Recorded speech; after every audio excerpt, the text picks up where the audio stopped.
Hello, everybody. I am sorry I'm late. I am still learning how to do this. Quite interesting. So, a lot has happened in this week. We have a whole other month, it looks like, for us to hunker down here at home. Yeah, lots of developments with this. We have people who are, on one side, really having huge amounts of anxiety, panic attacks, in the midst of this crisis, actually visiting the hospital. And then we have other people that are kind of like just numb from it all. They don't want to see the TV, they don't want to see anything about this. And I thought the principles that help us with anxiety are there and they still work. There may be a few things we need to tweak to deal with this in this crisis, but they still pretty much work overall. I think balance is key. I've been meditating and praying, and balance seems to be the word. I think even for myself, balance in terms of, well, let's talk about imbalances. I think imbalance is easier to talk about. So if one is watching the news consistently, not just every channel, but even secondary sources and people's opinions, and it just goes on and on and on. Would we really be watching media this much? And then we try to go to bed. We're not going to sleep too well, so maybe we watch something simple to try to go to sleep. But the reality is, I've filled, let's say this was me, I filled my mind with all this negative stuff. We talked last week about how if it bleeds, it reads. So, yeah, balance, finding what is that level of awareness do you want to be? Like when you learn that certain media outlets are labeling, relabeling the banners like every hour on how many people have died.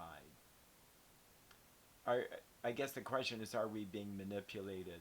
You know, it's one thing to get information, but it's another to feel like someone's preying upon my emotions. And we talked about the limbic system there last time.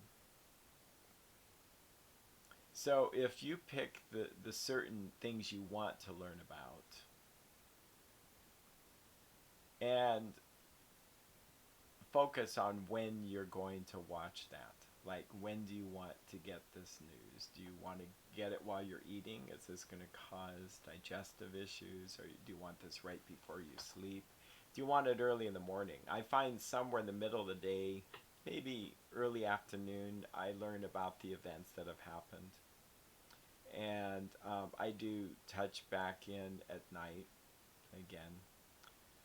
And to my fault, I probably have been too interested in this, but I'm not sure if it's causing me extra anxiety. I think it's just interesting to learn about the epidemic, the effects it has on our economy, on people's personalities, behaviors, all this stuff. How different countries are handling things. Like, here's a plug for wearing a mask.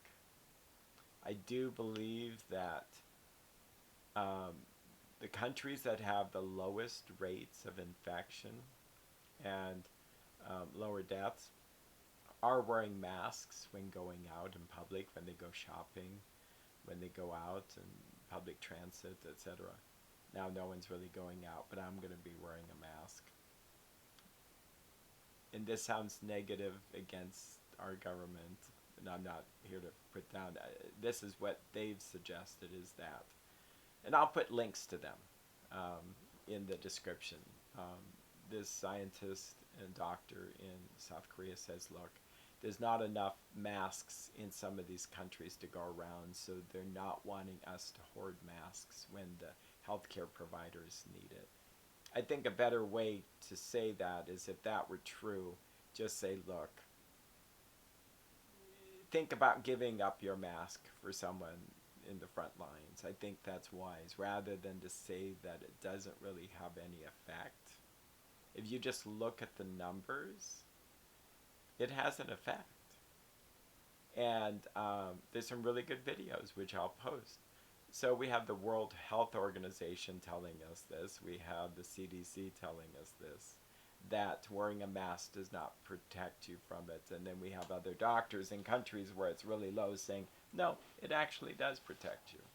So I guess that could make me a little bit miffed there. But it is what it is. I'm glad I know it now.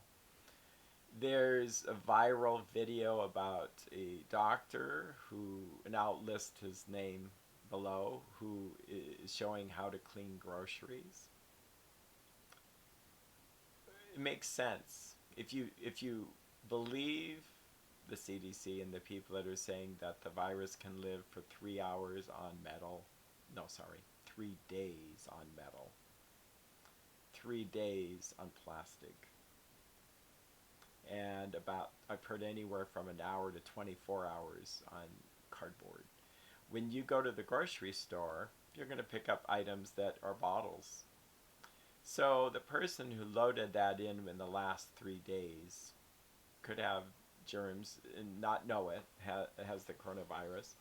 So why not just rinse off the bottles? Why not disinfect them when you bring them into the home? And he has a tape down the middle of his island, and on one side is the clean site, on the other is the not clean, and you basically clean everything and move it over.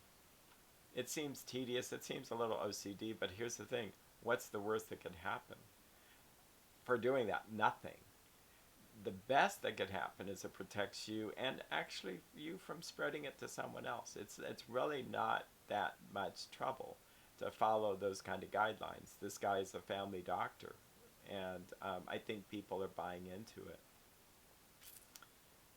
Here's the other downside, is that he told us that a new report came out that the virus was found active in cruise ships for 17 days later. That changes things a bit. Also that some other forms of coronaviruses, so coronavirus 19 is what we're dealing with, but all the other ones before that have lived in a freezer for 2 years. So it's as simple as you take your frozen pizza out.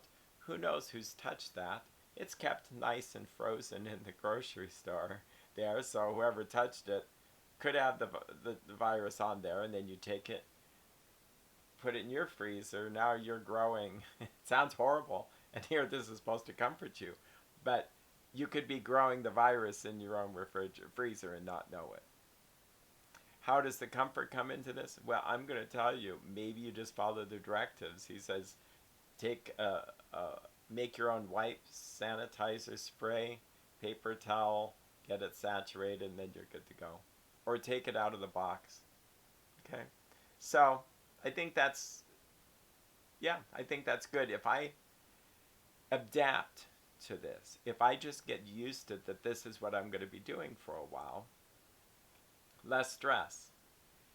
If I don't want to accept this, or I'm going to wrestle against some of these measures of social distancing, I'm going to want things to be just like they were. It doesn't ever really work.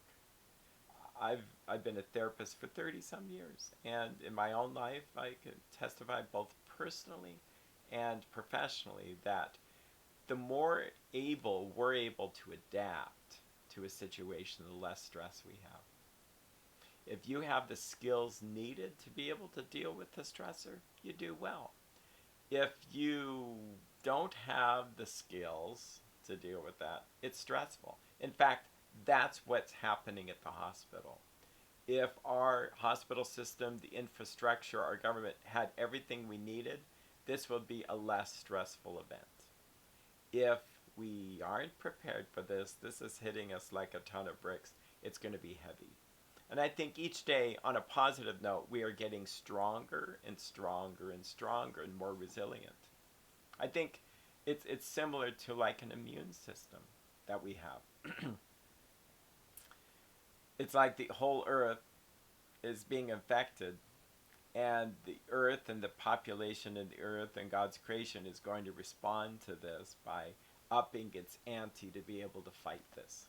And perhaps good things can come out of that. I kind of really believe that. Same thing with our society.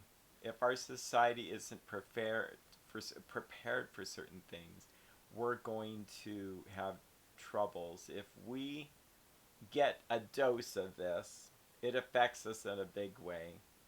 We learn our lesson the next time that it should happen or could happen, or maybe doesn't happen, but we will be prepared for it. We will have a stronger immunity to fight it. Yeah, this is very similar.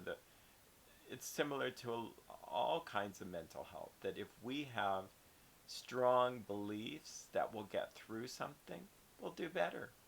In fact, our own health is so affected by our belief system that if we believe this medicine, this little white pill they're going to give me, is going to make me feel better, I feel better 50%.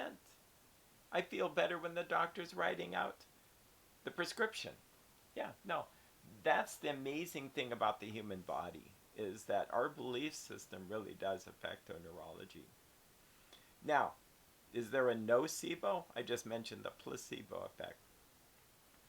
And the word originally meant to please, but I think it was to please the doctor, but it's really come to believe in it's really come to this point where we now see it as the effect. I hope we don't think of it as, oh wow, the body just tricks us and affects the data. No, this is a healing agent in our body. There's something healing about believing something works. And not everybody has the same level of it. But 50% of the time, we do. That's why sometimes it's hard to know whether there's a drug that's effective or not, because is it the placebo effect or is it the drug? And with psychological, psychotropic medication, it's up to, I think, 76%. Yeah. So the nocebo effect, and I'll confess, I got a little bit of that. I had interacted with someone who, a lovely lady working hard in the front lines, ended up getting sick. It was not with the coronavirus, but with a flu virus. Very, very sick. And got so sick that she used phrases like, as an adult, she never felt so sick in all her life. She is healthy, she eats right, she does all the right things. Kind of scared me. My nervous system started feeling like, whoa, what could happen here? I try to eat right, I try to do all the right things. I'm not perfect at it. I could exercise more and take more time for stress relief and meditation and recreation, but I felt sick right then and there. I didn't get sick, but I felt wobbly. I felt like chilled. Yeah, it's amazing. And then I realized, Eric, I said to myself, I was feeling fine 2 hours ago. Just talking with this person is not going to give me the virus. And now I'm more sensitive as a person than maybe other people in the population. But if you're sensitive, just be aware that we can be infected just by the sound bites of what we're hearing. Yeah, I think a lot of us have felt under the weather. And it's real, legitimate physical feelings of being under the weather. We don't feel well because of what we're watching on TV. It's not rocket science. If you see an operation and you're squeamish, you're going to feel sick to your stomach, like you're going to pass out. Technically, all you're seeing on the screen is light pixels and sound bites. Like, what's that about? It's kind of a form of hypnosis. It puts you in the state as though it's really real and really there. And you have a physiological response to it. Absolutely. If you see a wonderful home-baked pie coming out of the oven, and you see them take it and slice it, and the juices are running, and it's cherry pie, and you just love cherry pie, You're going to have an experience. You're going to have well, how many of us just got salivation right there? Yeah. Yeah, we are strange creatures. I mean that in a loving, respectful way. We will watch things that we're not really experiencing in real life and have physiological experiences of it. We call this watching movies, watching a football game, watching something that gives us the physiology that it's really real, and we're excited to see it. So we have to be, so what you put in your mind matters. It does. If during this crisis you're putting in negativity, argumentativeness, people's opinions of how bad it is, Chicken Little, for those of you who don't know who Chicken Little is, it's a fun story. Look it up. It has to do with Chicken Little was under a tree. I think an acorn fell on her head, and she ran around thinking, the sky is falling, the sky is falling, and as if the world's coming to an end. And um, yeah, it's not that way.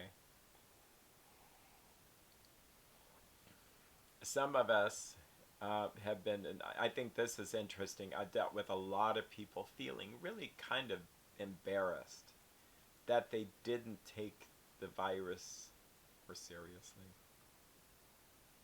What I have to say to them is, come on, it's okay. You know, if we had said, guess what? You know, 6 months earlier, there's going to be a virus that's going to shut down everything. People are going to go, yeah, right. You know, that sounds like a TV, not a TV, a movie thing, you know, like pandemic. This is something you see in movies, and to really experience this is historical. So, is it okay that some of us took some time to get out of denial? Perhaps. If you're a leader of a country, you might, you'd want to just look at facts. And I do know some people just don't want to watch it, but I think the danger there is then they could still be infecting people without knowing it. And I've met with them where you mention just a fact, and they rebuff it like wanting to start an argument. It's the most strange experience. Like I may say, younger people are getting this, and they kind of go, but yeah, but they're really, have an underlying condition. Not necessarily. So I now need to honor that they just don't necessarily want to hear the negativity. But I think this is something we all need to be aware of. But how much awareness? I think if we focus on the safety aspect of it, that's good. We don't want to be unaware of things. I think that's why I really kind of believe it is probably a mistake um, to not disinfect things better or to wear a mask. These things aren't going to harm us, but at worst, they're going to keep this thing going on, and then maybe months later we learn that we were given misinformation. Yeah. But there are a lot of good people out there producing videos to counteract misinformation, and I've been seeing them come in. Quarantine. Quarantine, I learned through this, is an interesting word. The word quarantine actually means literally about 40 days. So my quarantine come from? Well, they felt during the Black Plague that about 40 days was needed to make sure you had something or you didn't have something. And so it puts you in a state of silence. Well, not silence, but away from the rest of society. And you had to be isolated. Isolated, the word comes from the word island. And that's when they knew you were sick. You were, and in fact, the history of it is you often were put on an island. Not too good an idea nowadays, but it was what it was, especially if you were a leper, you had a serious condition that was considered chronic, you were isolated. It was to see whether you were sick or not. So how does this tie in with Great Lent, as we call it? It seems that this is a period of time for us to slow down, to explore whether I'm sick. What are those areas of my life I can improve? What are those areas, we call them passions, of selfishness or dishonesty or greed or fears, anger, lusts, gluttony, etc. There's a host of them. And what's interesting is that you can't really see yourself if you're going 100 miles an hour. If we do the same things we've always done, there's something different than if your life comes to a halt. And that's what's happened for us. We now have extra time on our hands, I think. I seem to be very busy even though I'm seeing less people, but I'm busy doing other things. I haven't even thought to do some of the hobbies I do, which I'll tell on myself. I probably should do them, even though it seems like right now I need to get a lot done to transition to the new life. And we are up and running with video conferencing and HIPAA compliant software for encryption email. And there's a lot of things we're doing. We're offering neurofeedback at home if people want that. So it's a good time for that, if they qualify. But slowing down gives us the opportunity. In fact, being by ourselves gives us the opportunity to really be alone with our thoughts, to see what's there. In 12 steps philosophy, it's to really inventory ourselves. Where am I selfish? Am I just thinking about what I want in my own house with the rest of my family members, or am I thinking what would be good for them? Am I greedy? Am I hoarding things? Am I holding on to things that I need to trust? I believe in trusting God for toilet paper when I need it, rather than I should just grab it all now before the other greedy person gets it. I began to realize I've been hoarding a bit.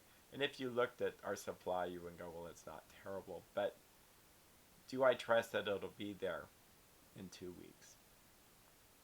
Have I gone more than once to look for it just to make sure it's there? Have I purchased more granola than I need? But it was a good deal. It was 75% off. On a side note, we're probably, unfortunately, going to see some good deals on some things because some places aren't having enough business to be able to sell the items fast enough. And then other places, they probably are low on stock. So I think the other part of greed is financial insecurity, which I want to take some time to address. That's probably the scarier part for a lot of people. Sure, they're afraid of the virus, they're afraid of loved ones getting it. And there's a certain sense of control, like we can isolate ourselves, we can wear masks, we can disinfect things. And do our best. And if something happens, we can say we did our best. With the economy going the way it is, and I'm not saying it's even going to stay this way, it's just very volatile. There's so much uncertainty. People are really frightened, and probably so. I think there's the people that had ups and downs with the stock market, but if they play it right, they realize that things will get better. Like, one has to realize that when we come through this, we're going to be stronger. You go, well, Eric, really? Well, here's the thing. We have fought a lot of things in our life. Like, I shouldn't laugh when saying this, but I laugh because we, as a nation, have fought other pandemics. It just wasn't at this scale. Well, now we get the opportunity to learn how to do that. We're going to become really skilled and efficient at being able to deal with this. I just know it. It's the heart of America. We will take a challenging problem and set aside our differences, and we'll start to work together. There are people I know that are sewing masks for people. There are people who are manufacturing um, some kind of medical equipment. There are young people, which it's just, if you want to watch something that's positive, look at the younger people that are making up more efficient protective wear. Yeah, rather than sitting and worrying they're doing something for the cause. Yeah, no, it actually kind of makes me teary thinking of that, because that is us. And this is all very humbling to us. We think we have it all together. We think we can do anything. I looked at some journals a couple of days ago, and I had visited a monastery, and we had talked with this monk, actually had tea. And out of the blue, in this discussion, we were talking about hardship and suffering and how to be strong. He did say, America seems to be bulletproof, and they're not. Yeah, no one's really bulletproof. We're all human. All it takes is a little tiny virus. Look what happened to us, the invisible enemy. Yeah. But now that we know about it, we can be aware of it, and we will become aware of it, and we will work together to fight it. I think our passions, those things in us that are sicknesses, if we're unaware of it, they still control us. If we take this time to learn about them, how does the virus expose me? I think we read that last time. Does it make me greedy? Does it make me selfish? Does it really exacerbate my fears? Does it make me angry because I didn't get what I wanted? I think I can pray those away, but it also is an opportunity for me to become more compassionate, to stretch myself more, to give money to people in good causes, even if I don't feel secure in the amount of money I have. But I think that in my faith tradition, there's a story that Jesus says the widow who gave her last cent, her last penny, gave more than all the other ones because they weren't giving out of their need. I think what it did for me is to realize, yeah, the future's a little bit, it is unknown financially, but here's the thing, right now I have money. Not a lot, but I have money, and I'm going to give the money to help the cause. I really believe that made me feel better than, oh no, like if this was the money, I've got to hold on to it. That type of tight grip on life, it squeezes the life out of us. It really does. It's not fun to live like that. It causes muscle tension. And I've had that. I mean, that kind of fearful, oh no, it's not going to work, versus it's going to work. We're going to find a solution. There is a technique. It's really kind of simple. It's so simple that it can slip right past you. But you put your hand on your heart. And some neurological research has suggested that when you do this, it gives you the same sensation of if you're being hugged. And right now, we're not really hugging each other much. My son is a wonderful young man, and one of his gifts is he's very compassionate and very huggy. So huggy that I go, okay, I'm done being hugged now. But now we haven't hugged each other in a month. And it's because we just don't want to inadvertently give each other something. On a side note, I think, how can we get our touch needs met during this time? And maybe you guys are hugging each other in a family, and I think it's fine. I think for us, for a while, my wife could have had coronavirus, but it turns out negative. But we're ultra sensitive to that. Now that we're staying home, it's less likely that we're bringing it and going to pass it amongst us all. But I think foot massages,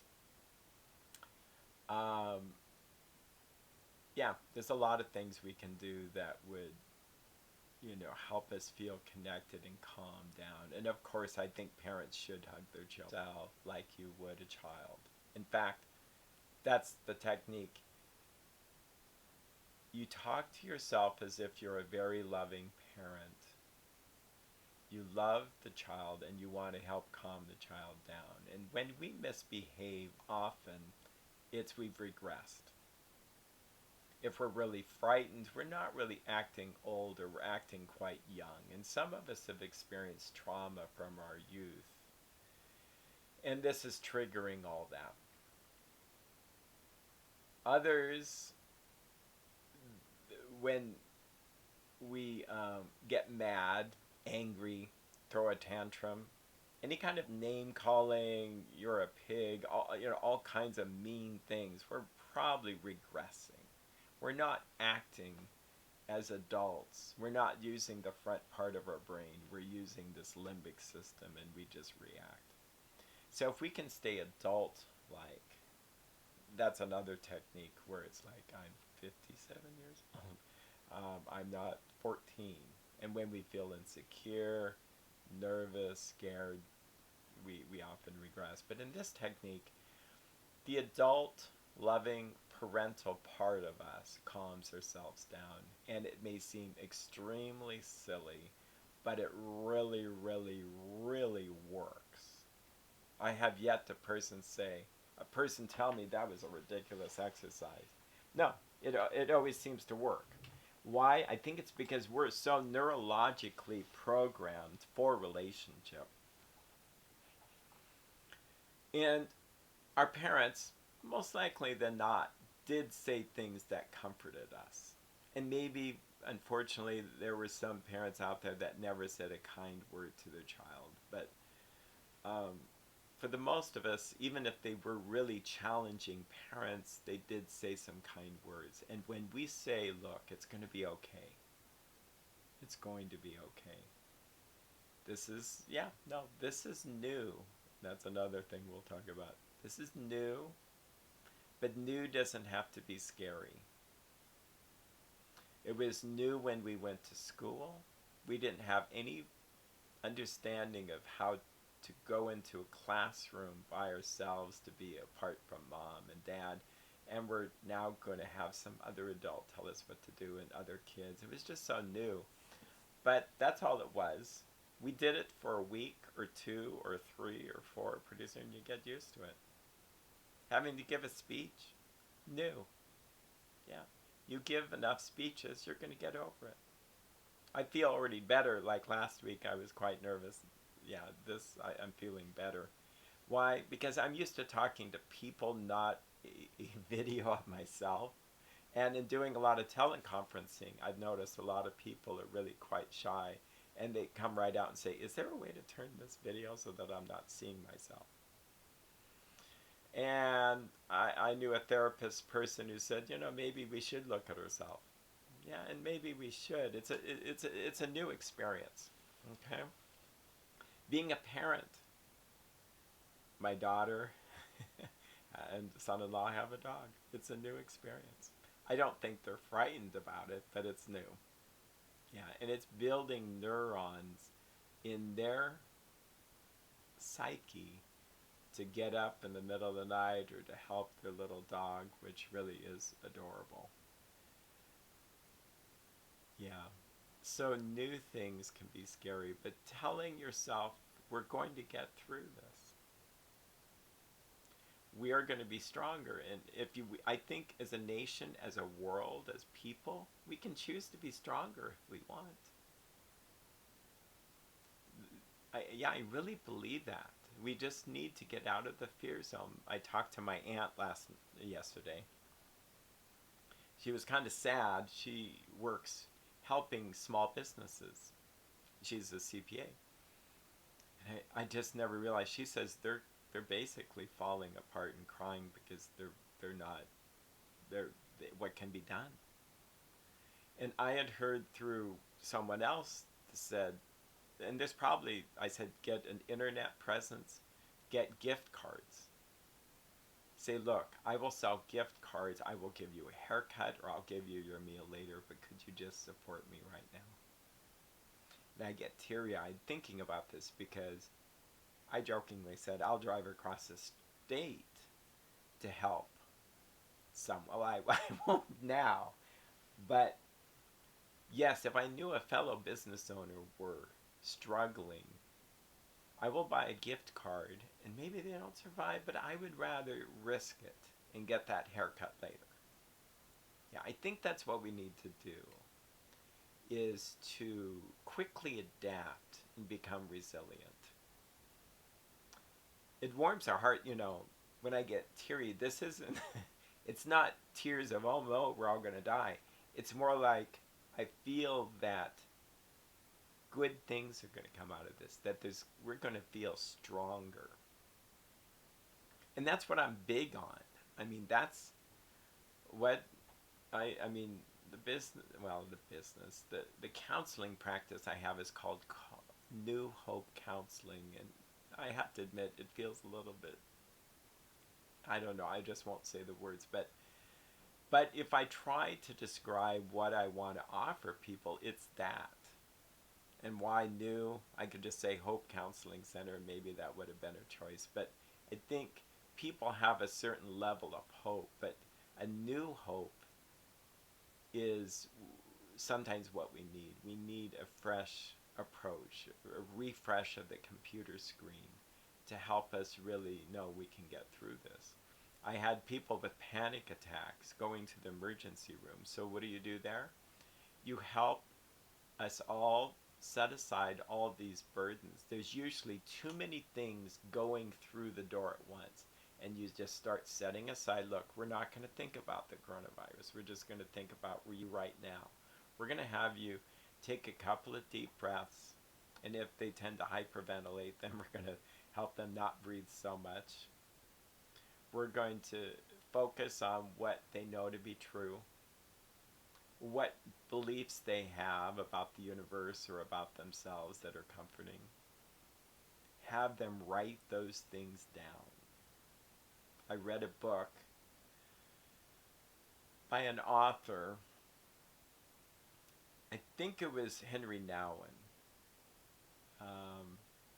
He used the word spiritual imperative, which sounds fancy language to me, but I think it's kind of like a spiritual command. And when you're in the darkest of places, he said that in the midst of his writing,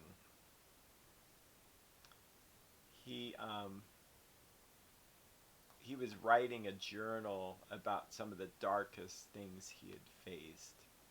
He was a Catholic priest who left where he was to go work with children with disability, and it was one of the best times spiritually in his whole life. And he then had a great loss, and he doesn't tell us exactly what that loss was in the book, but he says it was pretty dark, like really, really dark. And so dark that he felt like, how can he's the person who has faith be so faithless? And a few people said, you've got to share with us what it was that you learned during this dark time. And so I think it was like 7 or later years that he published this. But, and please, Henry, if I'm wrong in anything, just correct the story of someone. I'm going on memory here. But I read it during a dark time. In fact, I will post the book at the bottom. Or one of his was Work Around the Abyss. Don't get spiritual imperatives or even mental health imperatives help us know things turn out well. Even in the midst of a storm, you could have a horrible storm, a hurricane, but if you see a light, a post, and you know that that's the direction to go in the midst of that, you just follow that. And that's, I think spirituality is a must in times like this. I'm not embarrassed to talk about God or spiritual principles, because when things are beyond our own power, they humble us. And when everything is in my control and I can have everything I want and I have a good job and my latte is hot enough and I have the best food I want and the house is decorated and the kids are healthy and the dog's happy and well, first of all, that hardly exists. I think we have it in varying degrees, but it's kind of an illusion, really. When we have a crisis like this, it will shake everything up. And either we're going to learn how to be strong in the midst of it, or we may lose our way into addictions. There's a lot more people using addictions and a lot more fears. And that's why I love my work. It helps me um, figure out how much, how to help people get grounded again. Spiritual imperatives are cool. Yeah, they really are. And am I perfect at them? No. Do I forget them? Yes. Do I remember them later? Yes. And sometimes I write sticky notes. I'm looking over here because I have sticky notes on the wall. Things I need to remember. Yeah. And this isn't because I have Alzheimer's or something. This is just because human nature will forget what we need to know and to do. And that's why good habits are really a good thing. Traditions see us through a difficult time. Yeah. Who knows what this would have been like if we were in the middle of Christmas. Okay? But I do think that that tradition we would try, well, actually it's in the middle of Easter for us. Middle of Pascha for Orthodox Christians. And perhaps Passover for Jewish people. We're somehow going to celebrate that in the midst of this. It's going to continue on. It just may look different, but it's what holds, it's what keeps us strong. And I think that's really an important thing. So if you have a morning routine, continue to do the morning routine. If you have an evening routine, try to keep that going on. If you have a time for prayer and devotion or reading, or you participate in Great Lent, try to do everything that you can that's similar. And you'll be blessed. I mean, you'll go from fear to there's no control to no, there are some things we can choose to do. And God, who is the creator of the universe and the power greater than us, can restore us to sanity in this midst of a difficult time. It's just that way. And we will look back and be stronger for it. Here I'm saying that over and over. I'm sorry for the redundancy, but we will. I think of what my parents went through during the Great Depression as children and my grandparents. I won't get into all the details because I think it's personal, and even though a lot of them have passed on, but there was a sense of stability and strength that they had that I didn't have. Yeah, and I say didn't. Maybe I still don't have it, but yeah, I can say you that some of these people without food, they didn't get to pick whatever they wanted to eat. They got what they got. It's because that was what available. They were bartering. They became very resourceful, really. If there was a way to reuse something, they would do that. They would not run out and buy a thing for that. They just used what they had. And life was simple there. Family was very important to them. Yeah, I think, wow, I'm having this thought. Hopefully it's a good thought. But I think because life was hard, family was important. You loved your family members. You took care of them. You had to work together as a team. And this is, brace yourself, this is kind of a criticism about our culture, but the more we got comfort, the blankets can't get any softer, the big screen TVs can't get any more sharp and clear. It's getting so clear that my eyes will bleed one day because they're so sharp. The food can't cook itself so instantly. The doors open up for themselves, and you push a button and you just think of the button and it'll open up.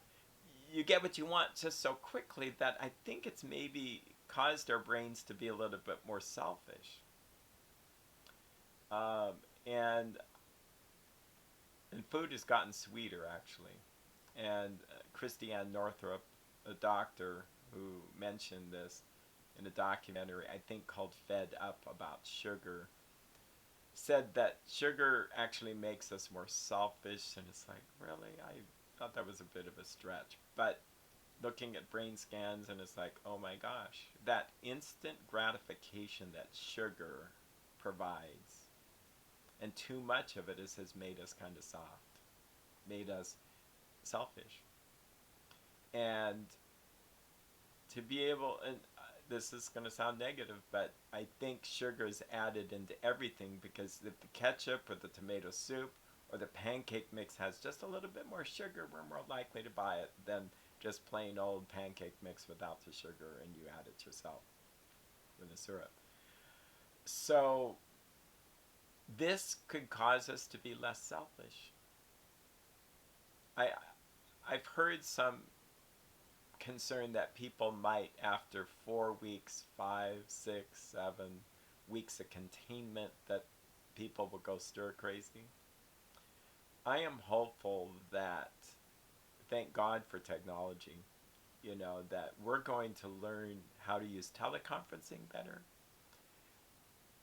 We had lunch with our daughter virtually. We each ate our food in front of each other with a screen, and we got to see our grand doggy twice this week. How did that happen? Because we're working from home, and would we have thought to do that as much?